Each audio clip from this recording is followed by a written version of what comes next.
Everyone, this time we're going to be talking a little bit about building your personal learning network, your PLN, through Twitter, and then a way of cataloging resources using a website called delicious.com.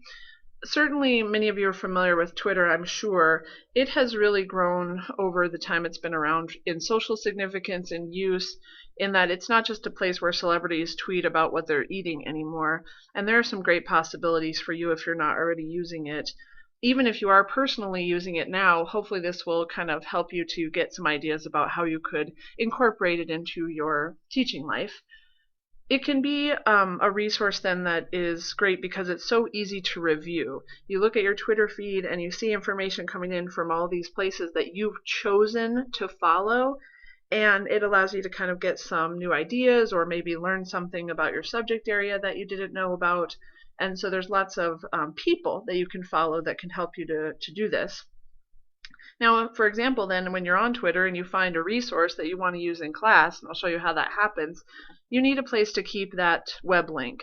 A lot of people, I'm surprised by the number of people who still use their bookmarks on their computer to save websites. I know it's convenient to just right-click on the web link and then put add to bookmarks or add to favorites. That freezes them though, or keeps them to where they're trapped on that particular computer rather than being available everywhere. And Delicious is a website that allows you to compile bookmarks online, so you can get to them from literally anywhere in the world with an internet connection, and also you can put them into groups to kind of help keep you organized. So we'll take a look at that, and if you don't already have some kind of social bookmarking tool that you actively use, maybe you can incorporate this into your work, or also use this one and give you ideas for how you could use your bookmarking site that you already have. In the way of some possible uses then, as I was saying, you can follow various people and organizations on Twitter and stay up to date on a huge variety of things. NASA tweets, the president or the White House tweets, the governor of Colorado tweets, the New York Times tweets, NPR tweets, ESPN tweets, Fox News tweets. So there are all these organizations that you can really kind of keep up in your subject area with through Twitter. And then additionally, there are a lot of teachers and sort of educational gurus that use Twitter, so it can be a great place to discover new tools to use in class. And then, like I said, Delicious is used for bookmarks. You could organize them by specific class, by the use for them in class. You could do professional folders or tags, as they're called in Delicious, for like the grade book or for Bloomboard. So there's a huge variety of ways, to organize your links and really keep them in a way that is efficient for you. And then you can also use Delicious to create public bookmark lists of resources for your students. So that might be one option of how you could actually use it in class. I am going to try to kind of review these two resources pretty quickly and just show you my two accounts and kind of some examples of how you could find people to follow or how you put a link in Delicious, and hopefully provide you some additional time to just literally play with the information that I've given you and really start building these two resources for yourself. So I have discouraged you from setting up accounts yet. You saw that in the introduction, but I do hope to give you some time at the end of this to do those things so that you're on your way to having a Twitter feed and a Delicious account that are going to be useful for you. So here we are at my Twitter account, and Twitter is the thing I'm telling you about that I'm actually newest to. I was kind of spurred onto using this by a student, and I do use my Twitter account for both kind of personal and professional following. So I follow people like Jimmy Fallon and Rob Thomas, and then I also follow Wes Fryer, who is an educator, Mark Wagner. I follow Shankar Vedantam, for example. He's the psychological correspondent on NPR, so he often has really interesting things to say about articles that are about current psychology issues or things we're learning about the brain. So you can decide if the Twitter account that you're starting or the one you're starting for this class has more to do with professional things only. That'd be perfectly fine, but I think it's okay to follow both at the same time as well. If I show you then a little bit about, really quickly, just how to find people, when you sign up for Twitter, you're going to be prompted to look for people right away and start following people. Then you're also going to be prompted to look for friends to follow. You can skip either of these steps, but especially that first step. After you've watched this, you might have some ideas of some people to type in. And so again, you'll be prompted to do that, but when you're in your own account, you can find people just by typing up here. So let's start with a person that we actually know. And we find that she pops up right there as the first choice. You can see there's more than one choice immediately, and if you click on all people that are named Diane Lauer, you're going to find a bunch. So if you're not sure of the person's Twitter account, you might ask them, but you can also find people on here pretty easily sometimes.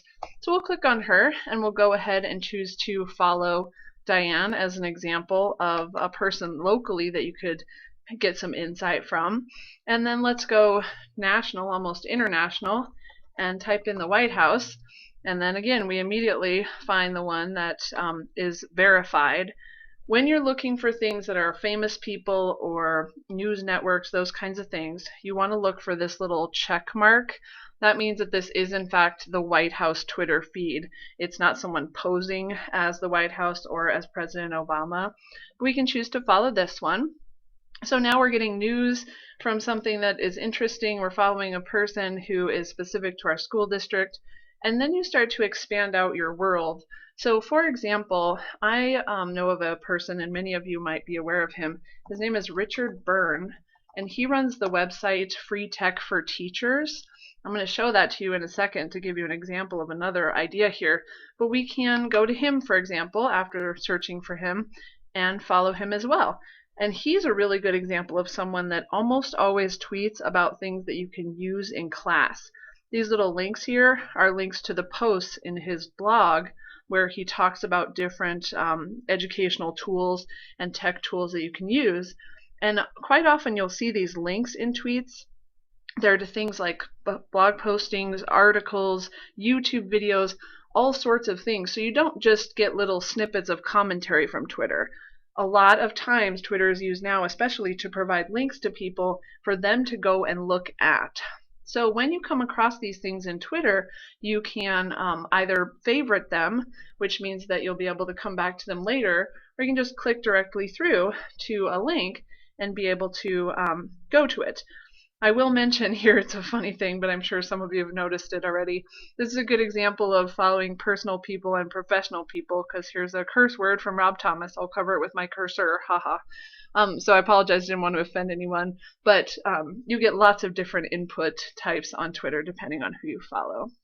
But for example, if we scroll down here a little bit to my older feed to see about a link, here we find, for example, a link from the White House, where if we click here, it will take us away from Twitter and to a page so that we can learn more about this. This particularly is President Obama's weekly address to the nation. So I do think the links in Twitter are really useful, and then you can favorite it right here so that you're able to go back and look at it later and remember that you had favorited it. And that's just in the Me feature where you look at ones that you've either retweeted or favorited as tweets. So that's kind of a quick overview of how to follow people on Twitter and how it works in the way of finding resources for yourself or your classroom. And I'm going to show you one more example of how to find people.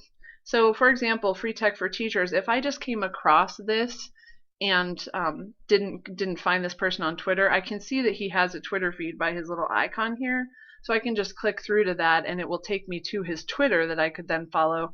The same is true, this guy Jim Burke is an English teacher that is pretty widely known and has a lot of really interesting ideas, and he has a little thing on the side of his blog that says follow me on Twitter. So whenever you come across a teacher or person who has a blog or a website that you are interested in, you might see that little Twitter icon on there, and then you just click through to that. You might have to sign into your Twitter account, but then you can choose to follow them and kind of keep up with what they are doing either in their professional life, or again, if it's somebody you're personally interested, you can keep up with that as well. So hopefully when you get some moments to play here in a few minutes, you're able to kind of track down some people that you want to follow, so you start getting an idea of how you might be able to grow from this as a teacher, both subject-wise and with things that you can use in your classroom. If we take a look then at the other item I mentioned for this lesson, this is delicious.com, and it's just a bookmarking website. I'm already logged in again here, and this site I've been using for a long time, and I'm actually going to talk to you about a few things that you should do differently for me in the way of getting your own bookmarking account started. When you find something that you want to save on Delicious, it's going to ask you to add some tags to it. I'll show you that in a second. You want to think of these tags as file folders of sorts, so that as you organize your bookmarks, it's really easy to go back and find things that you've put into your account.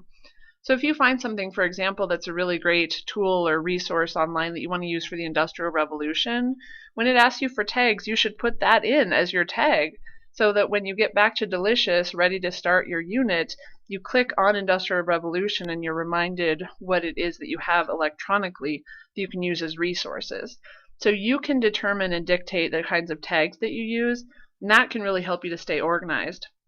You can see on the side here some of my tags, and my top one is school because I have 161 tags that are, or websites, excuse me, that are just labeled school.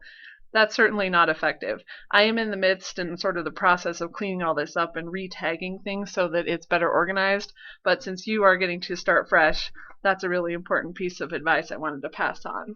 To show you how to add a link really quickly so that you can get started on your own account, let's say, for example, that I'm tooling around online looking for resources and I come across the Google Cultural Institute.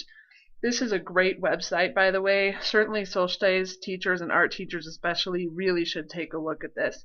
But if I'm looking around, I at least find it looks like there's really some good Holocaust resources on here for sure. And so I'm going to want to look at this a little bit more about my Holocaust unit. So I'm going to go ahead and copy the URL, and you can't see that, it's just out of your frame of vision, but all I do is go to the address bar, copy the URL, open my Delicious account. So I might have to log in to add the link, but that's a quick thing to do, and then it's available everywhere instead of trapped on your computer. And I'm going to click Add Link. I'm going to paste the link in there and choose Add. It's going to process it really quickly. Sometimes they'll have images and sometimes not. You don't really have to worry about that part, but it has a title that I'm happy with. You can change this. And then here it has this option that says Your Comment. This is the other piece of advice I want to give you about how you should organize yours differently from mine. If it's appropriate, you definitely want to make a note in here about why you added this. And so, for example, I saw that there was a display of Anne Frank in here, and I might actually put that specifically so that I can be reminded that that's why I looked at this website, so that I can look for that when I go back. But also, you can see I have 1,000 characters to type in here, so you can type quite lengthy notes about what you might be thinking about using this for, or how it could help students learn a particular aspect of your curriculum. And you just, if it's useful, again, want to make a note there so that as you go back through these links, you're reminded as to why you bookmarked it in the first place.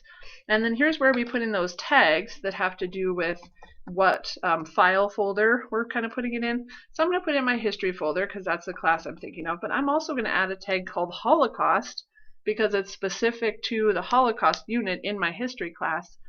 And again, you want to just try to be really specific so that when you go back to look for things, they're easy to find. A quick last tip I have for you in terms of something else I might add. Think about adding a tag that has something to do with looking at this later. And that's my tag for these things. When I find something online and I don't have a lot of time to peruse it or really look at how it works, but I want to remember that it's there so that I might be able to go back to it and decide if I want to use it in class, I put it in my Delicious account as a look at later, and then, every once a month or so, I sit down and really look through those links and decide whether or not I'm going to use them or what they might be useful for.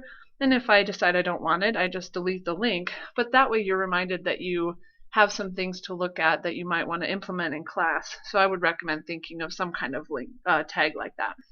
And then we just click Add Link. Throws it up here because these are just organized by chronological editions. If I go to my history folder, we'll find it in there as well. So remember that specificity can really help you to find things quickly. And then you just click here to get back to all your bookmarks up in the top there, and you can search them through this folder kind of organization. And as a final note, this is just a look at my account after I've logged out. So I keep my links public and people can go and see them and click on them. And this is how you could make a page where students could see it even if they weren't logged in and click on links that you had saved for them. So that's another option for you to think about as you get started making your Twitter and your Delicious accounts.